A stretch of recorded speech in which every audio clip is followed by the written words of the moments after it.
જામનગર મહાનગરપાલિકાના કમિશનર સાહેબની સૂચનાથી શહેરમાં વેચાતા ગોલા ગુલ્ફીની નમૂના લઈને લેબોરેટરીમાં મોકલવામાં આવ્યા છે।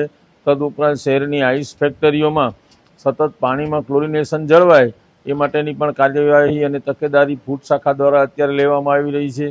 શહેરમાં વેચાતા ઠંડા પીણાના ઉત્પાદકો અને વેચતા કોઈ પણ રિટેલ શોપમાં એક્સપાયર ડેટેડ નથી વેચાતા કે શું, પછી ઉત્પાદક જગ્યાએ હાઇજેનિક કન્ડિશન મેન્ટેન થાય, પાણી પ્રોપર વપરાય, બરફ જ્યાં યુઝ થતો હોય એ ક્લોરિનેટેડ બરફ વપરાય, એવી ખાસ તકેદારી ફૂડ શાખા દ્વારા રાખવામાં આવે છે અને આ કામગીરી સતત સિઝનને અનુલક્ષીને કરવામાં આવશે।